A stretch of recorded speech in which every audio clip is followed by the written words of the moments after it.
저는 오늘 69일에와 한일에 그리고 이방인의 때라는 제목으로 말씀을 전하겠습니다. 우리 집 창문 베란다 쪽에서 정면을 바라보면은 그 관악산 줄기가 높이 우뚝 세워져 있고, 그리고 그 줄기를 따라 계곡이 형성이 되어서 비가 오면은 비가 많이 흘러내립니다. 그리고 그 계곡 위에는 사람이 건너갈 수 있는 다리가 놓여져 있어요. 이 길이 여러분이 잘 아는 서울 둘레길입니다.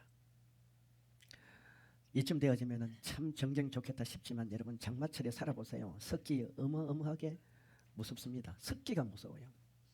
그런데 저는 종종 그 서울 둘레길을 걷는 사람들의 행동을 예의주시하며 쳐다볼 때가 있어요. 왜 그러냐면 이 다리 끝 지점에 한쪽은 위로 올라가고 한쪽은 아래로 내려가는 길이 갈라집니다. 그런데 그 정면에 표지판이 붙어 있어요. 위로 올라가야 둘레길을 돌 수 있는 표지판이 붙어 있음에도 불구하고 많은 사람들이 그 표지판을 안 보고 위로 올라가지 않고 아래로 내려갑니다. 그러면 아래로 내려가면은 나중에는 막다른 길이고 그 길을 다시 돌아와야 돼요. 그래서 제가 가끔은 두리번 하는 사람들에게 그 위로 올라가시라고 이렇게 말을 해주기도 하고, 때로는 그 창문 안에서는 제가 봐도 소리를 지를 수도 없고 질러도 소용이 없잖아요. 그 위로 올라가야 되는데 왜 아래로 내려갈까? 이렇게 혼자 중얼거리도 해요. 근데 어떤 사람들은요, 그룹이 한 7, 8명이 아니 10명이요. 맨 선두에 선 사람이 이 표지판을 안 봐. 보고 가야 되는데 그냥 막 아래로 내려가면서 빨리 오라고 이쪽이라고 그래. 그래서 속으로 더 고생하게 생겼구나. 저 뒤에 따라오는 저 사람들 리더자 잘못 세워서 저 고생하게 생겼구나. 저 혼자 그러는 거예요. 성도 여러분, 우리 인생도 마찬가지입니다. 우리는 인생의 길을 갈 때 이정표를 봐야 돼요. 표지판을 봐야 돼요. 그리고 여러분과 나는 내가 지금 등산을 하고자 하는 인생의 마지막 표대가 있어야 됩니다. 목적지가 있어야 돼요. 그러면 그 인생의 표지판이 좌로 가라, 우로 가라, 앞으로 가라, 뒤로 가라, 이 역할을 누가 해줍니까? 성경이 해줍니다.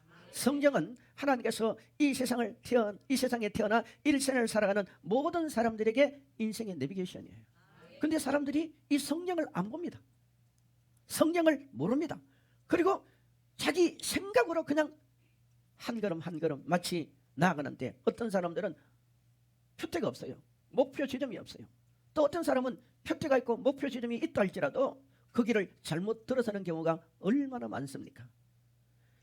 오늘 이 자리에 계신 여러분, 우리가 살아가는 이 세상의 시간은 영원한 시간이 아닙니다.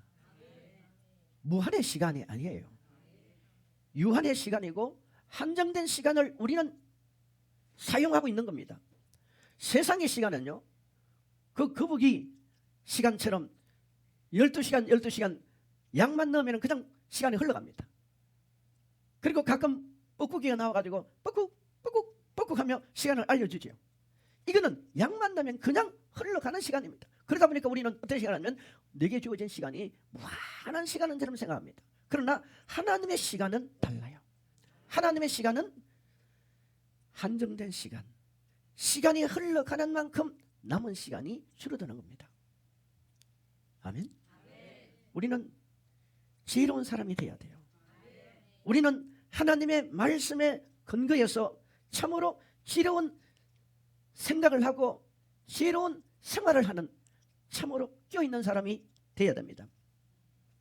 오늘 우리가 읽은 이 다니엘서 말씀은 이스라엘 백성들이 저 바벨론 나라 포로 생활을 하는 그 배경을 중심에서 그렇게 기록이 되었어요. 바벨론 나라 느부갓네살 왕이 이스라엘이 범죄하고 타락했을 때 하나님은 그 느부갓네살 왕을 막대기로 채찍으로 들어서 이스라엘 백성들을 심판하십니다. 1차, 2차, 3차에 걸쳐서 이스라엘 나라를 공격하는데, 이 다니엘은 1차 전쟁 때 포로로 잡혀간 사람입니다. 에스겔은 2차 전쟁 때 포로로 잡혀간 사람이에요. 근데 성경을 보면은 이 다니엘은 청년 시절에 그 바벨론 나라의 포로로 잡혀갔음에도 불구하고 그 다니엘의 일생의 삶은 참으로 놀랍고 대단한 하나님의 복을 받았어요. 그는 용기가 있는 사람이에요. 그는 담대하며 지혜로운 사람이에요. 그는 능력이 있는 사람이에요. 그러면서도 다니엘은 겸손한 사람이에요. 여러분, 왕들은 바뀌었지만은 다니엘은 여전히 총리의 자리에 머물렀던 것입니다. 성경에 보면은 다니엘을 흠잡으려고 주변 사람들이 예의주의해서 다니엘을 올무에 빠뜨리기도 했지만 다니엘은 흠잡을 게 없었어요. 한마디로 말하면 다니엘은 이상적인 예수 그리스도의 모형입니다. 그는 영적 생활, 공적인 생활, 개인적인 생활 모든 면에서 성공자예요. 우리가 성경을 보면 위대한 인물들이 많이 나오지만 다 흠이 있잖아요. 실수가 있잖아요. 근데 다니엘은요, 흠 자체가 없어요. 실수 자체가 없어요. 어떻게 이렇게 완벽할 수 있을까요? 성경 전체를 보면 다니엘은 언제든지 하나님 앞에 자신을 정결하게, 자신의 믿음을 지키려고 발부딪혔던 사람입니다. 여러분, 신앙은요, 따라합시다. 신앙은 반드시 자기 의지가 포함이 돼야 됩니다. 그냥 되어지는 게 아니에요. 자기 의지가 반드시 포함이 돼야 돼요. 하나님이 아무리 기회를 주어도 우리가 내 의지가 거기에 포함되지 않으면 하나님의 역사는 이룰 수가 없는 겁니다. 그런 면에서 보면은 이 다니엘은 참으로 자기 의지를 하나님의 말씀에 순종하려고, 거룩하게 살려고 자기 의지를 거의 100% 말씀에 접목시킨 사람이라 해도 과언은 아닐 것입니다. 그런데 이 다니엘이 다리오 왕 원년 BC 538년에 9장이 나오죠. 9장 1절부터 보면은 38년에 무엇을 발견하려냐면 에레미야 예언서를 발견합니다. 우리 한번 봅시다. 9장 1절로 2절 시작. 메대 족속 아스와르의 아들 다리오가 갈대아 나라 왕으로 시험을 받던 뭐요? 첫해 원년. 2절 읽었어요. 곧 그 통치 원년에 나 다니엘이 책을 통해 여호와께로 말씀을 선지자 예레미야에게 알려주신 그 연수를 깨달았나니 곧 예루살렘의 황폐함이 70년 만에 그치리라 하신 것이니라. 여기 보세요. 에레미야 29장 10절에 기록된 말씀이 뭐냐면은 여호와께서 이같이 말씀하시니라. 바벨론에서 70년이 차면 내가 너희를 돌보고 나의 선한 말을 너희에게 성취하여 너희를 이곳으로 돌아오게 하리라 라는 그 예언서의 말씀을 깨닫고 다니엘이 크게 감동을 받습니다. 그리고 비전을 키웁니다. 그러면서 다니엘은 자기 민족을 위해서 금식하며 기도하기를 시작해요. 그때 성경에 보면은 다니엘에게 한 천사가 나타납니다. 그 한 천사가 누구냐면 바로 가브리엘이라는 천사예요. 성경에 보면요, 가브리엘은 기쁜 소식을 전해주는 천사입니다. 예수님이 세상에 오실 때 이 가브리엘이 마리아에게 기쁜 소식을 전해줬습니다. 그 천사의 내용이 뭐냐면은 24절에 보면은 내 백성과 내 거룩한 성을 위하여 이런 이래를 기한을 정하였나니 허물이 그치며 그 죄가 끝나며 제약이 어떻게 된다고요? 제약이 용서되며 영원한 의가 드러나며 환상과 예언이 응하며 또 지극히 거룩한 이가 기름을 받으리라. 아멘. 그러니까 에레미야 성경을 통해서 우리 민족이 이 바벨론 아래에서 영원히 포로 생활을 하는 것이 아니구나라고 깨달았고 그 다음에 기도를 하는데 이 천사가 나타나서 뭐라고 말합니까? 그 에레미야 성경 말씀을 다시 재해석해 주면서 하나님이 이렇게 말하거든요. 이런 일의 기한을 정해놨다는 거예요. 아멘. 그 이런 일의 기한이 정해졌는데 그 이런 일의 기한이 끝나면 어떻게 된다고요? 이스라엘이 회복된다는 거예요. 아멘. 그러니까 주전 538년에 이스라엘이 포로 생활을 하는 과정에 거의 70년이라는 시간이 끝나가는 시점에 이 다니엘이 가브리엘 천사로부터 이 메시지를 듣게 됩니다. 71회라는 거예요. 71회. 여러분, 이 71회가 지나면 하나님이 뭐라고 말합니까? 이스라엘 백성들이 다시 포로 생활에서 자유함을 얻어가지고 자기 나라로 돌아가게 된다는 거예요. 기한한다는 겁니다. 그리고 또 하나, 이 71회가 언제 끝날지 모르지만 이 71회가 끝나는 시점에 세상은 종말이 온다라고 얘기를 하고 있는 겁니다. 그런데 여기서요, 하나님께서 정하신 기간이 70일이라고 말했죠.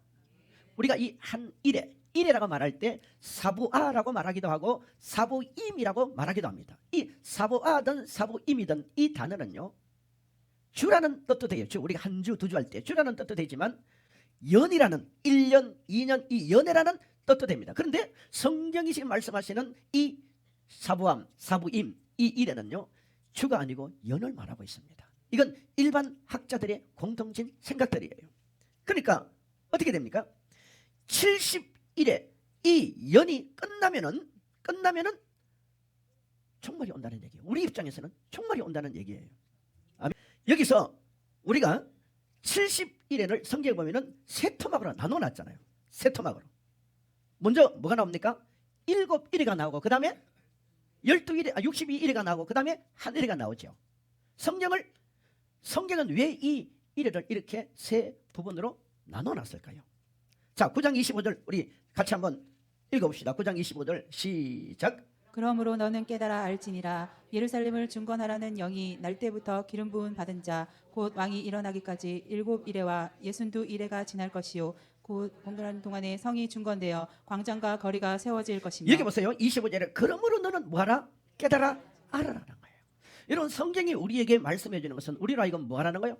깨달아 알아라는 거예요. 알고 뭐해라? 준비하라는 얘기잖아요. 그런데 여기서 알지니라 하면서 예루살렘을 중건하라는 영이 날 때부터 기름 부음을 받은 자 곧 왕이 일어나기까지 7일에와 62일에가 뭡니까? 지날 것이요. 아멘. 지날 것이요. 이렇게 나눠놨어요. 여러분, 우리가 에스겔서나 느헤미야서, 특히 느헤미야 3장을 기준으로 보면요, 이 예루살렘 성을 중건하라는 날, 이 예루살렘을 중건한다는 이 날이 조금 학자들의 차이가 있습니다. 어떤 사람들은 느헤미야서를 보면은 아득사스다 왕이 이걸 명령했다, 뭐 이렇게 말합니다. 느헤미야 3장을 기점하면. 또 어떤 사람들은 고레스 왕이 이 일을 명해서 이스라엘 백성들을 포로에서 귀환시켰다. 이런 기준이 조금은 달라요. 기준이 다르지만 대략 주전 445년 3월 14일 이게 7일에가 지나가는 마지막 날짜입니다. 예수님이요, 지금 정확하게 그 날짜를 미리 예언하셨는데 그 날짜가 성경을 이렇게 맞춰가면은 BC 445년 3월 14일 날이 이 예루살렘 중건이 끝나는 지점이고, 그 다음에 무슨 일이 벌어집니까? 기름 부은 자가 나타나가지고 끊어져야 되잖아요. 이 끊어진다는 말이 뭡니까? 십자가에 죽으신다는 말이 되잖아요. 그러니까 예루살렘 중건이 시작되어지고, 그리고 이제 7년 1회가 지나고 7일회가 지나고 이제 62일에는 예수님이 십자가에 죽기 전, 어떤 사람들은 십자가에 죽고 부활한 날짜로 말하기도 하고 어떤 사람들은 조금의 차이가 있습니다만은 우리가 보편적으로 생각할 때 이 기름 부음을 받은 자 메시아는 AD 30년 정도, AD 33년이라고 말하는 사람도 있고요. 또 어떤 사람은 이 예수님의 탄생의 기간이 연도에 따라 조금 차이가 있으니까, 예를 들면 지금 우리가 2026년이잖아, 그죠? 근데 2026년은 이제 2026년 같으면은 2033년이 되면은 예수님이 죽으신 날이 되잖아요. 근데 이게 연도가 한 3, 4년 정도 늦게 시작이 되었다, 그래서 빠졌다, 뭐 이렇게 표현하는 다양한 생각들이 신학자들마다 차이가 있습니다만은 우리가 중요한 것은요, 지금 7일이 지나고 62일에 434년이 지난, 즉 AD 32년 4월 6일 날 예수 그리스도께서 예루살렘에 입성하던 그 시점을 62일에가 완성되는 434년으로 보는 학자들도 있다는 얘기예요. 잘 이해가 되십니까? 지금 제가 무슨 설교를 하냐면요, 우리가 살고 있는 이 세상은 한정된 시간표에 의해서 지금 그 시간이 흘러가고 있다는 얘기를 하는 거예요. 우리가 사용하는 시간은 크로노스의 시간이잖아요. 근데 하나님이 사용하는 시간은 카이로스의 시간입니다. 여러분, 크로노스의 시간은요, 역사 속에 흘러가는 시간이지만 카이로스의 시간은 하나님의 때의 기준에 의해서 움직여지는 시간이 있다는 것을 말하고 있습니다. 지금 우리가 살아가는 이 시대는 7일회가 지났습니다. 그 기준이 예루살렘 중건이라니까요. 62일회가 지났습니다. 그 기준이 뭡니까? 예수님이 이 땅에 오셔서 십자가에 죽으심입니다. 자, 그러면 69일회가 지났잖아요. 날씨도 더운데 계산하기도 힘들다 생각하지 말고 그냥 좀 해봐요. 69일회가 지났지요. 그럼 몇 년 남았어요? 한 일회가 남았잖아요. 한 일회가 남았잖아요. 지금 우리는요, 한 일회가 남은 시간을 살고 있습니다. 여러분, 그러면 성경이 말하는 한 일회는 무엇일까요? 성경이 왜 우리에게 한 일회, 즉 7년을 남겨놓았다는 얘기를 합니까? 여러분, 이 7년은 바로 저와 여러분이 알고 있는 7년 대환란을 말하고 있습니다. 우리 27절 다시 봅시다. 같이 읽어요. 시작. 그가 장차 많은 사람들과 더불어 한 일회 동안에 언약을 굳게 맺고 그가 그 일회의 절반에 제사와 예물을 금지할 것이며 또 포악하여 가정한 것이 날개를 의지하여 설 것이며 또 이미 정한 종말까지 진노가 황폐하게 하는 자에게 쏟아지리라 하였느니라 하시니라. 보세요. 한 일회가 시작되려면 반드시 적그리스도가 출현해야 돼요. 그리고 또 하나, 한 일회가 시작되려면 반드시 무엇이 이루어져야 됩니까? 성전이 재건되어야 됩니다. 아니, 재건하기보다도 제3성전이 새로 씌워져야 됩니다.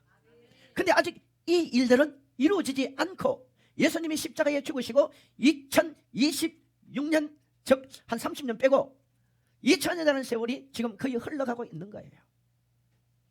그러면서 예수님은 2000년의 세월이 흘러가는 우리 모두에게 무엇을 말하고 있습니까? 7년 대환란이 이 땅에 들어닥친다는 것을 말하면서 거기에 들어가지 말라라고 지금 얘기하고 있는 거예요. 아멘. 그러면서 너희들이 깨달으라는 거예요. 적그리스도가 출현하고 제3성전이 세워지고 이 적그리스도가 출현해서 성전을 회복하고 전 3년 반 동안은 여러분 신앙적인 행위, 종교적인 행위, 예배가 드려지지만 후 3년부터는 어떻게 됩니까? 그 예배를 이 적그리스도가 독차지하게 되고 하나님 앞에 전혀 예배를 드릴 수 없는 그런 심각하고 무서운 시대가 들어닥친다. 이걸 요한계시록 13장에서는 어떻게 얘기합니까? 짐승의 표를 찍는 그 육육력을 받지 않으면 신분도 얻지를 못하고 매매도 하지 못하는 이런 일을 겪는 어마어마한 무서운 역사, 무서운 시대가 온다는 거예요. 여러분, 배 탈 때요 신분증 없으면 배 못 탑니다. 은행같이 여러분 계좌 만들 때 신분증 없으면 계좌 못 만들어요. 아무리 통장에 여러분 돈이 1000억이 들어도 남을 것이에요. 특히 여러분 외국 입출국 갈 때 반드시 뭐가 필요합니까? 여권입니다. 여권 없으면 완전히 스파이 간첩 시급 당합니다. 지금 우리가 가지고 있는 이 신분증도 그러한데 마지막 때 적그리스도가 주는 신분증은 어떻게 했어요? 매매 자체가 안 돼요. 이런 무서운 시대가 우리에게 들어닥친다고 성경은 계속해서 예언하고 있잖아요. 아멘. 보세요. 마태복음 24장 15절에 가면 이런 말씀이 있습니다. 그러므로 너희가 선지자 다니엘의 말한 멸망에 가져간 것이 거룩한 곳에 선 것을 보거든 갈려 열고 읽는 자는 깨달을지니라고 말씀합니다. 이 멸망에 가정한 자 적그리스도가 저 이스라엘 나라 제3정 성전 중심에 우뚝 들어서는 그런 날을 보게 된다는 거예요. 뿐만 아니라 여러분 다니엘서 7장 13절에 이건 찾아봐야 돼요. 다니엘서 7장 13절 뭐 우리 성도들은 먹고 마시고 문제 해결 또 우리가 뭐 지금 당면은 여러 가지 측면들 여러분 눈앞에 있는 것만 해결 달려들고 하지 말고 우리가 근본적으로 미래를 알고 살아야 됩니다. 우리는 계속 두 주에 걸쳐서 휴거에 대한 말씀을 들었잖아요. 그러면 휴거 후에 어떤 일이 벌어지는가 하는 것도 우리가 알고 가야 됩니다. 자, 다니엘서 7장 13절 시작. 내가 또 밤 환상 중에 보니 인자 같이 이가 하늘의 구름을 타고 와서 옛적부터 항상 계신 이에게 나아가 그 앞으로 인도되매. 여기 보세요. 예수님이 하늘의 구름을 타고 온대요. 이 장면이 어디에 소개됩니까? 사도전서 4장 16, 17절에 똑같은 말씀이 반복되는 거예요. 아멘. 그리고 다니엘서 오늘 읽은 이 말씀 여러분 다니엘서 말씀 중에요 우리 7장 25절 봅시다. 7장 25절 시작. 그가 장차 지극히 높으신 이의 말로 대적하며 또 지극히 높으신 이의 성도를 괴롭게 할 것이며 그가 또 때와 법을 고치고자 할 것이며 성도들은 그의 손에 부치판 되어 한 때와 두 때와 반 때를 뭡니까? 지내리라. 이거 보세요. 다니엘서 9장에 지금 70일에 대한 말씀을 하시는데 7장에 벌써 이 일이 이루어지기 전에 7장에 벌써 이것이 예언이 되어져 가지고 뭐라고 말합니까? 장차 지극히 높으신 이의 말대로 하나님의 말씀대로 성도를 괴롭히는 악한 자가 등장해 가지고 여러분 법을 고친단 말이에요. 법을 고친다 이 말. 이건 좋은 법을 만든다는 말이 아니에요. 모든 세상을 자기의 손 아래에 집어넣기 위해서 악법을 만들어내는 거예요. 우리 다니엘서 12장 1절 한번 가볼까요? 12장 1절 같이 읽어요. 시작. 그때 내 민족을 호위하는 큰 군주 미가일이 일어날 것이요 또 환란이 있으리니 이는 개국 이래로 그때까지 없던 환란입니다. 아멘. 앞으로 여러분 이 땅에 들어닥칠 환란은요 이 지구가 생기고 나서 지금까지 이런 환란을 겪은 적이 없을 정도로 지금 환란이 있다는 거예요. 지금 날씨가 얼마나 더워요. 이 가뭄과 이 무더위와 또 곳곳에 폭우로요 옥수수가 다 녹아내리고 수박이 거천물청한데 속은 다 녹아내려버리고 작물이 지금 불타고 지금 보통 심각한 일이 아니에요. 오이가 다 흐물흐물흐물 떨어져 버려요. 곳곳에 자라야 될 왕성한 이 과실들이 속에서 열을 견디지를 못해서 스스로 녹아내려버리고 있습니다. 이런 심각한 위기와 상황들이 지금 우리 현 시대에 일어나고 있어요. 근데 성경 뭐랍니까? 갈수록 이게 더 심해진대요. 여러분 이렇게 되면은 농작물 값이 얼마나 비싸겠어요. 지구의 한 곳에서는 가뭄으로 홍수로 지금 생산량이 다 줄어들고 있잖아요. 이제는요 점점 돈 있어도 곡물을 사기가 힘든 시대가 되어져 간답니다. 제가 지난주에도 말씀드렸지만 많은 기도의 사람들이 2027년 2028년 지금 2026년이죠. 2027년 2028년 최고의 위기가 들어닥칠 거라고 그렇게 예언들을 하고 있어요. 그러면서 하나님께서 뭘 요구합니까? 그러나 깨끗한 사람, 거룩한 사람, 믿음의 사람들을 통해서 하나님의 역사를 이뤄가겠다는 거예요. 그러면요 이 거룩한 사람, 깨끗한 사람, 믿음의 사람들이 누구겠습니까? 저와 여러분인 거예요. 개국 이래에 한 번도 겪어보지 못한 이 큰 환란, 대환란을 여러분 이 땅에 남으셔서 겪으실랍니까? 겪으실랍니까? 최근에 어떤 기독교 여론조사에 의하면요 유초등부를 제외한 교리 문답을 답할 수 있는 중학생부터 노인에 이르기까지 교리 문답 이 답을 할 수 있는 대상으로 한국교회 현실을 조사를 했습니다. 한번 들어보세요. 여러분 왜 교회 다니십니까? 이 질문을 했어요. 그랬더니 내가 교회 다니는 이유 목적이 첫째 교회 가서 위로받고 치료받기 위해서. 여러분 교회 다니는 목적이 교회 가서 위로받고 치료받기 위해서. 왜? 현대인들은 마음의 상처, 육적인 상처 이 상처를 너무 많이 가지고 있어요. 장장 50%가요. 교회 나가는 목적이 육신의 치료와 마음의 치료와 교회 가서 위로받고 싶어서 교회를 다닌답니다. 그런가 하면은 내가 좀 말씀을 듣고 정직하고 바르게 살고 도덕적으로 바른 생활을 하기 위해서 나는 교회를 다닙니다. 10%. 몇 프로요? 10%. 세 번째는 뭐니 해도 복 받아야 되잖아요. 내가 복을 받아야 됩니다. 자식도 잘 되고 사업도 잘 되고 건강하고 세상적 축복을 받기 위해서 난 교회를 다닙니다. 몇 프로? 10%.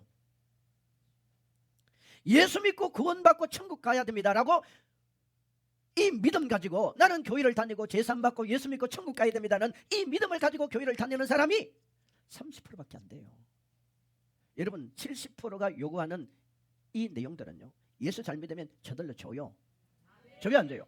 예수 잘 믿으면 여러분 물질이 생깁니다. 예수 잘 믿으면 건강이 생깁니다. 예수 잘 믿으면 자녀들도 다 잘 되게 돼 있어요. 왜? 하나님이 우리의 기도를 안 들으십니까? 들으시지. 여러분의 헌신과 수고를 하나님이 다 들으세요. 그래서 우리는 언제든지 무슨 질문을 해야 되느냐, 우리의 선조들이, 우리 할아버지 할머니, 우리 어머니가, 아버지가, 조상들이 후손들을 위해서 무엇을 하나님 앞에 심었는지 그걸 질문해야 돼요. 그걸 못했다면 우리가 해야 됩니다. 아멘? 그런데 보세요.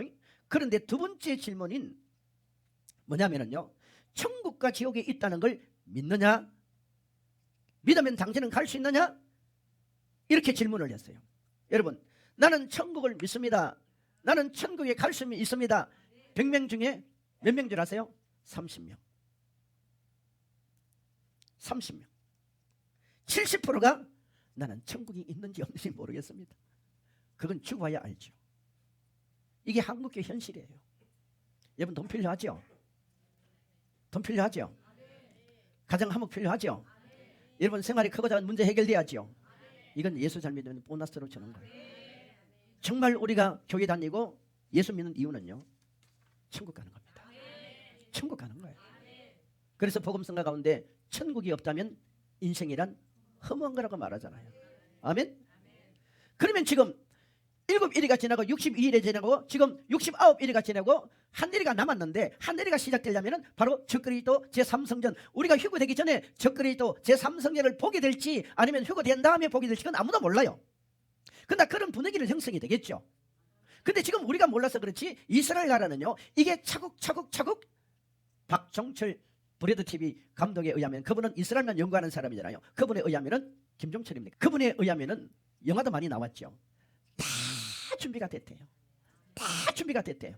우리가 무관심한 거예요. 그러면 지금 저와 여러분이 살아가는 이 시대는 어떤 시대입니까? 지금 저와 여러분이 살아가는 이 시대는 7년 대환란을 앞두고 있는 이방인의 때입니다. 물론 여러분, 7년 대환란을 가지고 어떤 사람들은 대환란을 이 땅에서 겪고 천국 간다는 사람도 있어요. 또 어떤 사람은 전 3년 반 지나고 후 3년 반이 시작하기 전에 중간에 휴거된다는 사람도 있어요. 그런데 대부분의 목회자나 지금까지 전통적인 신학은 저도 여기에 80% 비중을 두고 있습니다. 그것이 뭐냐면 7년 대환란 전에 휴거된다는 거예요. 그런데 7년 대환란 전에 휴거되는데 전 3년 반이 지나고 후 3년 반이 시작될 때 휴거될 것이라고 생각하는 프로테저도 한 20% 30% 있습니다. 그거는 조금의 학자들의 차이가 있어요. 그런데 대환란을 이 땅에서 겪는다, 이거는 거의 아님에도 불구하고 많은 분들이 그걸 말하고 있습니다. 여러분이 하나님이라면 지금까지도 우리가 예수 믿고 지금까지 우리가 신앙생활 한다고 이렇게 세상 사람들이 볼 때 재미없게 사는데, 물질 들어가면 하나님을 섬기고 있는데 굳이 우리를 이 땅에 대환란에 집어넣고 싶겠어요? 아닙니다. 여러분, 대환란은 누구를 위해서 존재하는 겁니까? 이스라엘 백성들을 위해서 존재하는 거예요. 그 성경이 다 나와 있어요. 아멘? 그러면 지금은 이방인의 때 아닙니까? 그래서 로마서 11장 25절에 가면은 형제들아, 너희가 스스로 지혜했다면서 이 신비를 너희가 모르기를 내가 원하지 않으니 이 신비는 이방인의 수가 들어오기까지 이스라엘은 들어는 우둔하게 만들어놨다는 거예요. 지금은 여러분, 우리에게 주어진 기회입니다. 누가복음 21장 24절에도 보면은 그들이 칼날에 죽임을 당하며 모든 이방에 사로잡혀 가겠고 예루살렘은 이방인의 때가 차기까지 이방인들에게 밟히리라. 보세요. 지금 이스라엘 나라 예루살렘은요, 모든 메소컴과 온 세상이 이스라엘 저 없애버리면 좋겠다, 예루살렘 저 도시 싹 들어가지고 저 지중해 바다에 던져버리면 좋겠다, 이러고 있습니다. 어느 방송이 이스라엘을 칭찬합니까? 어느 방송이 이스라엘 편에 듭니까? 우리 한국은 그러면 안 돼요. 왠지 아세요? 6.25 때 이스라엘이 우리를 도와줬어요. 이스라엘이 우리에게 많은 정보를, 고급 정보를 주고 있어요.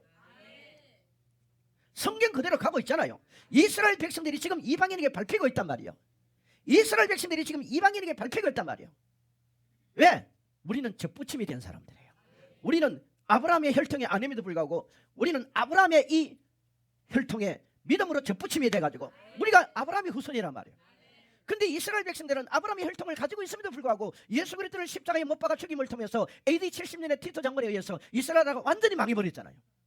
그래서 여러분, 성경 마태복음 23장 37절로 39절에 보면은 성경이 뭐라고 말합니까? 이렇게 말합니다. 특히 39절에 가면은 내가 너희에게 이르노니 이제부터 너희는 찬송하리로다. 주의 이름으로 오시는 이여 할 때까지 나는 너희를 보지 못하리라. 나를 보지 못하리라. 이스라엘 백성들에게 7년 대환란이 들어닥칠 때 생각해봐요. 적그리스도가 평화의 사도인 줄 알고 그렇게 성전도 짓고 계약도 맺었는데 그 적그리스도가 사단의 우두머리야. 그러면 이스라엘은 지금보다 훨씬 더 어려워지는 거예요. 훨씬 더 환란이 커지는 거예요. 그때서 성경대로 깨닫게 돼요. 깨닫게 되면서 그들이 누구를 찾습니까? 예수를 찾게 돼요. 예수를 찾게 돼요. 하나님은 그때까지 내버려 두겠다는 거예요. 아멘. 자, 그렇다면 여러분, 이방인의 때인 우리가 해야 될 일은 뭘까요? 여러분, 이방인의 때는요, 첫째요, 지금은 성령 시대입니다. 사도행전 2장 1절을 근거해서 성령 시대잖아요. 이방인 우리는 성령으로 충만해야 됩니다. 성령으로 충만하기 위해서 뭘 해야 됩니까? 기도를 해야 됩니다. 말씀에 풍성해야 돼요. 이방인의 때는요, 또 하나 교회 시대입니다. 여러분, 사도행전 2장을 통해서 무엇이 세워집니까? 교회가 세워지고, 이 교회가 안디옥을 통해서 바나바와 바울을 통해서 온 나라에 교회가 세워지죠. 여러분, 지금 우리는 하나님 중심이 교회에 있습니다. 그래서 교회를 통해서 예배를 드리고 교회를 통해서 우리가 신앙생활을 지금 하고 있는 거예요. 여러분의 교회가 그만큼 중요하다는 얘기예요. 세 번째, 이방인의 때인 우리에게 주어진 사명이 있습니다. 이방인의 수가 차야 되잖아요. 따라합시다. 이방인의 수. 이방인의 수. 이 이방인의 수가 뭡니까? 택한 백성들이 주님 앞에 차기까지 우리는 뭐 해야 돼요?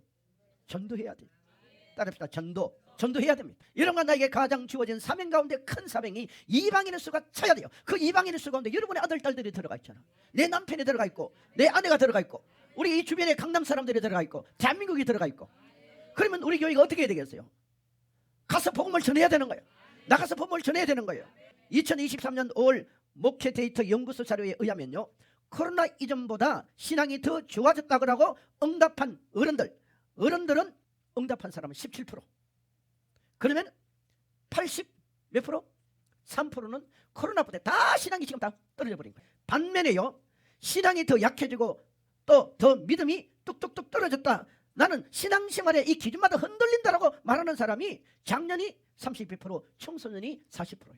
내가 왜 교회를 다녔는지, 내가 왜 신앙생활을 했는지, 내가 왜 예수를 믿었는지, 내가 왜 기도를 해야 되는지, 여기 기준마저도 흔들리고 있다는 사람이요, 작년이 몇 프로요?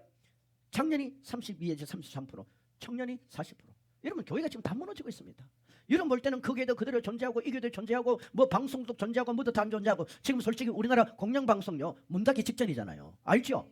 KBS 방송부터 시작했어요. 지금 부도 직전이에요. 왜 부도 직전인 줄 아세요? 일반 사람들이 방송 안 믿어요. 안 봐요. 왜? 하도 거짓말을 했잖아. 옛날부터 뭐 했습니까? 소고기 파동부터 시작해서 전부 다 방송이 거짓말만 하니까 이제는 사람들이 안 믿어요.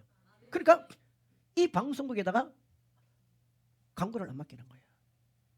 이게요, 교회 안에도 들어와 있는 거예요, 여러분.